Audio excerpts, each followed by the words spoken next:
माधवपुर में बंसी नाम का एक कंजूस मक्खीचूस नौजवान सेठ रहता था। उसकी कंजूसी के चर्चे दूर दूर तक मशहूर थे। उसकी कंजूसी के कारण उसके बीवी बच्चे बहुत ही ज़्यादा परेशान रहते थे। बंसी आज भी दोपहर के वक्त आराम से पड़ा पड़ा खर्राटे लेकर सो रहा था कि तभी उसकी पत्नी रज्जो ने आकर उसे जगा दिया। क्या हुआ? इतने अच्छे अच्छे सपने देख रहा था, क्यों जगा दिया है मुझे? दोपहर के 12 बज चुके हैं और तुम अभी कुछ पकाने के लिए लेकर नहीं आए हो। और बिट्टू को भूख लग रही है, आज दोपहर में कुछ बनेगा कि नहीं? अरे कल ही तो भिंडी लेकर आया था, इतनी जल्दी खत्म भी हो गई? बोल तो ऐसे रहे हो कि जैसे कि 5 किलो भिंडी लेकर आए हो।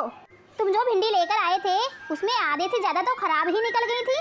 और अब मत भूलो, बिट्टू अब 12 साल का हो गया है। अरे 12 साल का हो गया है तो क्या 12 आदमी का खाना खाएगा? अरे कुछ तो शर्म करो, एक ही बेटा है हमारा। मुझे तो समझ ही नहीं आता है कि आखिरकार इतनी दौलत का क्या करोगे आप। अरे क्या मुझे दौलत विरासत में मिली है जो ऐसे ही लुटा दूं? तुम्हें पता है कि पैसे कितने मेहनत से कमाए जाते हैं?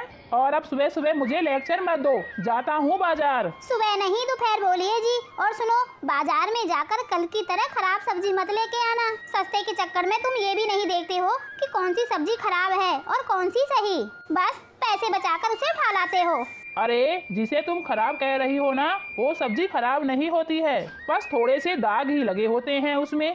और भी तो बहुत से लोग ऐसी ही सब्जी खाते हैं तो क्या वह बीमार पड़ जाते हैं। हे भगवान, पता नहीं कौन सा दिन था कि जब मेरे पिताजी ने मेरी शादी आपके साथ की थी। और एक आपके पिताजी थे, कितने दयालु थे। उनके समय में कोई भी व्यक्ति खाली हाथ नहीं जाता था। और एक तुम हो कि बिकट के कंजूस। तुम में अपने पिताजी का एक भी लक्षण नहीं है। हाँ हाँ जानता हूँ मैं पिताजी की तरह बेवकूफ़ नहीं हूँ। मैं पिताजी तो एक बेवकूफ़ इंसान थे जो अपनी दौलत गरीबों में और भुखमरी में लुटाते रहते थे। पर मैं तो अक्लमंद हूँ, मैं तो पैसे बहुत ही सोच समझ के खर्च करता हूँ। ठीक है, मैं अब आपसे कुछ बहस करना नहीं चाहती हूँ। जल्दी से उठिए और बाजार जाकर सब्जी लेकर आइए। मेरा बिट्टू बहुत देर से भूखा है। बंसी झोला लेकर बाजार की तरफ निकल पड़ा। पता नहीं मेरे बेटे को कितनी भूख लगती है। अब बताओ, कल रात के 10 बजे तो खाना खाया था और अब फिर से भूख लगने लगी। यह कोई तरीका हुआ? मेरी पत्नी ने तो मेरे बच्चे को बिगाड़ कर रख दिया है। मुझे उम्मीद है मेरे बाद मेरी पत्नी और मेरा बेटा मेरी सारी दौलत लुटा देगा, पर मैं ऐसा हरगिज नहीं होने दूंगा। बंसी बड़बड़ाता हुआ जा ही रहा था, तभी एक भिखारी बंसी की ओर लड़खड़ाता हुआ आकर भीख मांगने लगा। भगवान के नाम पर कुछ दे दे बेटा। बंसी ने देखा कि भिखारी के कटोरे में तो 10-10 के 3-4 नोट पड़े हुए थे। अरे तुम्हारे पास तो अच्छे खासे पैसे हैं, फिर भी भीख मांग रहे हो। यह कैसी बात कर रहे हो छोटे मालिक? अगर मेरे पास पैसे ही होते तो भीख ही क्यों मांगता? अरे ये कटोरे में 30-40 रुपये पड़े तो हैं। ये क्या कम है? पता है तुम्हें, मैं 30-40 रुपये में 3-4 दिन चलाता हूँ। मैं आपको जानता हूँ मालिक, तुम इस गांव के सबसे बड़े सेठ अमीर चंद के बेटे हो ना। आपको पता है ना, जब बड़े मालिक जिंदा थे ना, पता है तुम्हें, मुझे कभी भीख मांगने की जरूरत ही नहीं पड़ी। वह हर महीना मेरे परिवार का खर्चा देते रहते थे। और एक आप हैं कि मेरी मदद करने के बजाय मुझे ताने दे रहे हैं। अबे ओ, अगर तुम्हें मेरे पिताजी की इतनी याद आ रही है तो जाकर तू भी उन्हीं के पास चला जा। मैं पिताजी की तरह बेवकूफ़ नहीं हूँ। अगर पिताजी को लुटाने की आदत नहीं होती तो आज पूरे गांव की जमीन मेरे नाम होती। अब मेरा टाइम खराब मत कर, चल निकल यहाँ से। इतना कहकर बंसी गुस्से से आगे बढ़ गया। भिखारी गुस्से से बंसी की ओर देखता हुआ वहाँ से चला गया। ए सब्जी वाले, ये आलू कितने रुपये किलो हैं? यह 20 रुपया किलो हैं छोटे मालिक। क्या 20 रुपया किलो? क्या इतने महंगे? पर कल शाम को तो तूने मुझे 10 रुपये किलो बताए थे। वह आलू बचे हुए थे छोटे मालिक, और आधे से ज़्यादा उसमें ख़राब भी थे। उन्हें हटाने के लिए मैंने आपको 10 रुपये किलो बताए थे। हाँ हाँ, मुझे तो वही आलू दे। वो छोटे मालिक, उनमें आधे से ज़्यादा तो ख़राब आलू निकल आएंगे। अबे तुझे इससे क्या फ़र्क पड़ता है? ठीक है मालिक, जैसी आपकी मर्जी। इतना कहकर ठेले वाला नीचे से खराब आलू निकाल लेता है। तभी बंसी उससे बोलता है, अरे रुक रुक, ये तो तूने पूछा ही नहीं कि मुझे आलू कितने चाहिए। ओ कितने चाहिए छोटे मालिक? 250 ग्राम। क्या छोटे मालिक, 250 ग्राम? 250 ग्राम में तो मुश्किल से 3 ही आलू चढ़ेंगे और उसमें आधे से ज़्यादा तो खराब ही निकल आएंगे। पागल हो गया है क्या? मैं पूरे दिन 10 रुपए की सब्जी खरीद कर अपने घर के लिए ले जाता हूँ। मुझे लेक्चर मत दे, मैं जितना कहता हूँ जल्दी से बस उतना ही निकाल। बंसी की बात पर सब्जी वाले को गुस्सा तो बहुत आता है, लेकिन वह गुस्सा दबाकर रह जाता है। कुछ देर बाद बंसी खराब सब्जियां लेकर अपने घर की ओर चला गया। सब्जी देखकर उसकी पत्नी रज्जो का पूरी तरह से मूड खराब हो गया। ये क्या उठाकर ले आए हो जी? मुझे आपकी कंजूसी अब बर्दाश्त नहीं हो रही है। तुमने तो अब बस हद ही कर दी। पागल हो गई हो क्या? पूरे 10 रुपए की सब्जी है, जिससे तेल भी कम खर्च होगा। 10 रुपए की सब्जी क्यों उठा के लाए? 10 रुपए के चाकू से हम दोनों के गले काट दो। तुम अकेले ही रहना और तुम्हारे बहुत पैसे बचेंगे। चाकू खरीदने के लिए भी पैसे क्यों खर्च करूं? रसोई में पड़ा तो है ना। अरे इस आदमी का क्या करूं? जाओ, नहीं बनाऊंगी मैं सब्जी अब। मैं भी आज भूखी रहूंगी और तुम्हारा बेटा भी आज भूखा ही रहेगा। चलो अच्छा ही है, कम से कम एक दिन का खाना तो बचेगा। बंसी की बात सुनकर रज्जो पैर पटकती हुई उस खराब सब्जी को बनाने के लिए चली गई। बंसी फिर से आराम की नींद सो गया। कुछ दिन ऐसे ही और बीत गए थे, लेकिन बंसी की कंजूसी तो दिन पे दिन बढ़ती जा रही थी। एक दिन की बात है, रज्जो बंसी से बोली, देखिए जी, बिट्टू के पास जितने भी कपड़े थे ना, सब फट चुके हैं। उसके लिए कुछ नए कपड़े ले आइए। पागल हो क्या? उसके लिए पैसे खर्च करने की क्या जरूरत है? घर में इतनी चादर तो पड़ी हुई है, उन्हें काट कर दर्जी को दे आओ। अरे नहीं नहीं, दर्जी को मत देना, दर्जी तो पैसे लेगा। अरे रज्जो, तुम तो सिलाई जानती हो ना, खुद सिल लो। पागल हो गए हो क्या? इतने बड़े सेठ के बेटे होकर ऐसी बातें कर रहे हो? हमारा बेटा बिट्टू क्या अब घर की पुरानी फटी हुई चादरों के कपड़े बने हुए पहनेगा? आपको नहीं लगता है कि उससे कितना मजाक बनेगा उसका? कोई मजाक नहीं बनेगा। एक मुझे देखो, मैं पिछले 3 साल से यही बनियान और पजामा पहन रहा हूँ। किसी की हिम्मत है कि मुझे कुछ कहे? और बिट्टू के कपड़े तो मैंने पिछली साल ही बनवाए थे। राजू की उम्र तो बढ़ती हुई है। ये जो कपड़े बनवाए थे ना, वे फट भी गए हैं और छोटे भी हो गए हैं। मत भूलो कि बिट्टू अभी बच्चा है। नहीं नहीं, मैं और ज्यादा पैसे खर्च नहीं कर सकता। बंसी की यह बात सुनकर रज्जो की आंखों से आंसू आ गए। मुझे उम्मीद है ना, कल को बिट्टू और हम बीमार पड़ गए ना, तो तुम हमारी दवाई के लिए 1 रुपया भी खर्च नहीं करोगे। अरे अरे, पहले के लोग जब बीमार पड़ते थे ना, तो क्या दवाई से ठीक होते थे? जंगल की जड़ी बूटियां खाकर ही मुफ्त में ठीक हो जाते थे। यह तो आजकल के डॉक्टर के चोचले हैं पैसे बनाने के लिए। मैं सब जानता हूँ, मेरे से ज्यादा अक्लमंद कोई नहीं है। बस बहुत हो गया अब, इससे ज्यादा मैं तुम्हें बर्दाश्त नहीं कर सकती। पत्नी होने के नाते मुझे तुम्हारी जितनी सेवा करनी थी मैंने कर दी। मैं और मेरा बेटा इस घर में अब एक पल नहीं रुक सकते। जा रही हूँ मैं अपने बेटे को लेकर। पड़े रहो इस घर में तुम अब अकेले। अरे जा रही हो तो जाओ। रज्जो गुस्सा होकर अपने बेटे को लेकर वहाँ से चली गई और बंसी आराम से लेट गया। अच्छा हुआ चले गए दोनों। रोज के हिसाब से तो, मेरे हिसाब से तो इनके खाने पर करीबन 50 रुपये रोज खर्च होते थे। 25 के हिसाब से तो महीने के बनते हैं करीबन 750 रुपये, और 750 रुपये के हिसाब से, और 750 रुपये के हिसाब से साल के बनते हैं 9000 रुपये। बताओ, हर साल इनके ऊपर 9000 का खर्चा करना पड़ता था। उधर बंसी की पत्नी गुस्से से जंगल के रास्ते से बिट्टू को लेकर चली जा रही थी और तभी बिट्टू का पैर फिसल गया और बिट्टू जोर से गिर गया। चोट तो नहीं आई मेरे बेटा? नहीं माँ, मैं ठीक हूँ। अरे तुम्हारे पैर से तो हल्का हल्का खून निकल रहा है। चलो वह सामने पेड़ है, उसके नीचे जाके बैठते हैं और वहाँ बैठकर आराम कर लेते हैं और फिर चलेंगे। रज्जो बिट्टू को लेकर उस पेड़ के नीचे जाकर बैठी ही थी, तभी एक साधु वहाँ भिक्षा मांगने के लिए आ गए। ईश्वर के नाम पे बाबा को कुछ दे दे बेटी। क्या बाबा, तुम भी किससे मांग रहे हो जिसका पति इसे 1 रुपया भी नहीं देता हो? रज्जो की बात सुनकर साधु रज्जो को गौर से देखने लगा।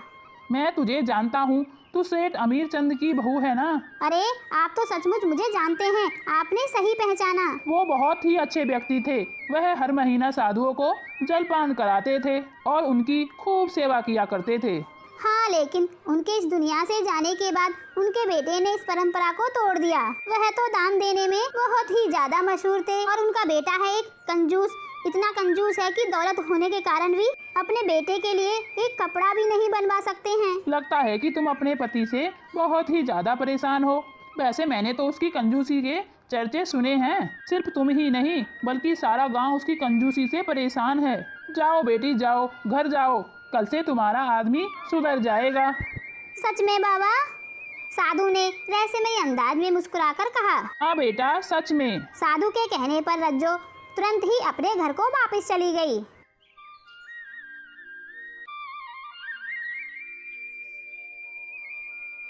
उसका पति बंसी अभी भी सो ही रहा था और रज्जो भी बिट्टू को लेकर सो गई।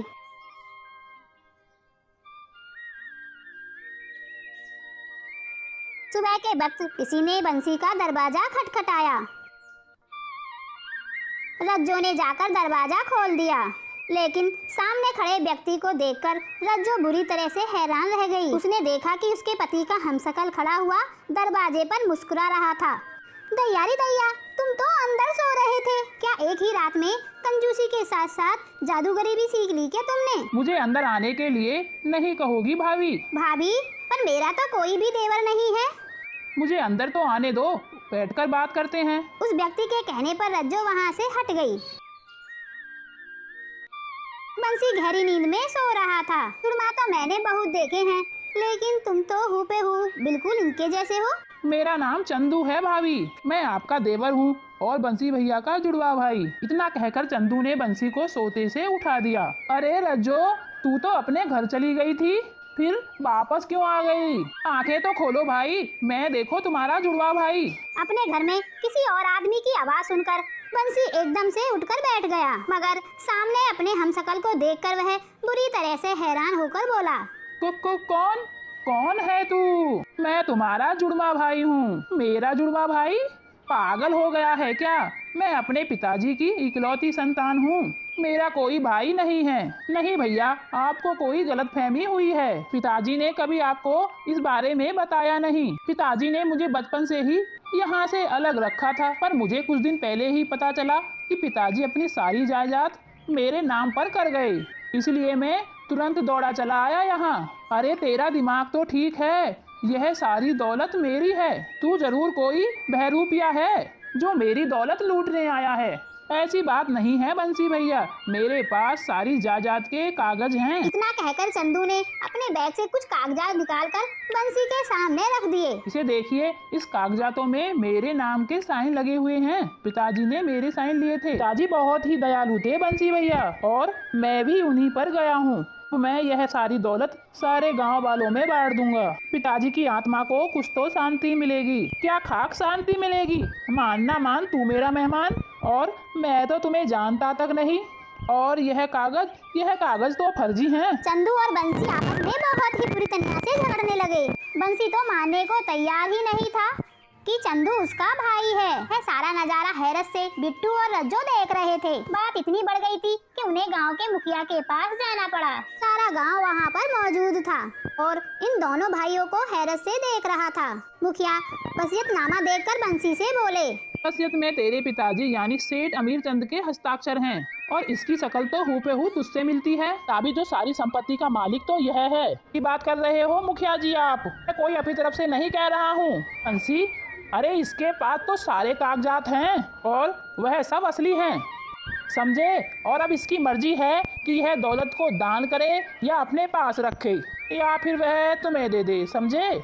मुखिया जी, आप तो मेरे पिताजी को जानते थे कि वह कितने दयालु थे। जब वह जिंदा थे तो गांव में कोई भी व्यक्ति भूखा नहीं सोता था, और मेरे भाई की कंजूसी के बारे में तो सारा गांव जानता है। यह तो अपनी पत्नी और बच्चे को भी भूखा रखता है। वैसे तो मैं सारी दौलत इनको दे देता, लेकिन इनकी कंजूसी के कारण मैं ऐसा नहीं करूंगा। मुझे यकीन है कि पिताजी की आत्मा को बहुत ही ज्यादा तकलीफ होती होगी, इसलिए मैं अपनी सारी जायदाद गरीबों में दान कर दूंगा।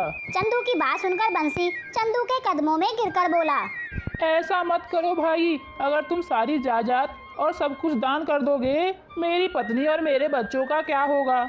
उनको तो तुमने वैसे भी बहुत ही परेशान रखा हुआ है, वो तो कहीं ना कहीं गुजारा कर ही लेंगे। बंसी को अपनी कंजूसी का कहीं ना कहीं एहसास हो ही गया और वह अपने दिल में बहुत ही ज्यादा शर्मिंदा होकर बोला, अगर यह जायदाद तुम मेरे पास ही रहने दोगे तो मैं एक वादा करता हूँ कि मैं भी पिताजी की तरह दयावान बनूंगा और अपनी कंजूसी की आदत को छोड़ दूंगा। बंसी ने तभी इतना बोला ही था कि तभी एक रोशनी हुई।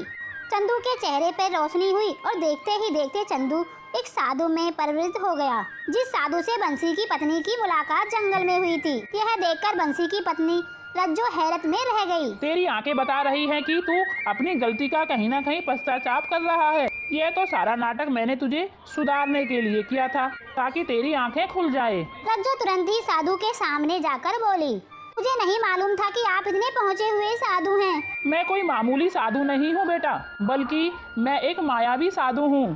तेरी आंखों की उदासी मुझसे उस वक्त देखी नहीं गई थी। मैं वादा करता हूँ साधु महाराज कि अब मैं कभी भी कंजूसी नहीं करूँगा, हाँ, और अपने पिताजी की तरह बनकर दिखाऊंगा। साधु बंसी की बात सुनकर मुस्कुराता हुआ वहाँ से गायब हो गया और उस दिन के बाद से बंसी अपने पिताजी की तरह दयावान हो गया और उसकी कंजूसी की आदत खत्म हो गई। तो फ्रेंड्स, हमारी कहानी कैसी लगी? अच्छी लगी हो तो लाइक, कमेंट से सब्सक्राइब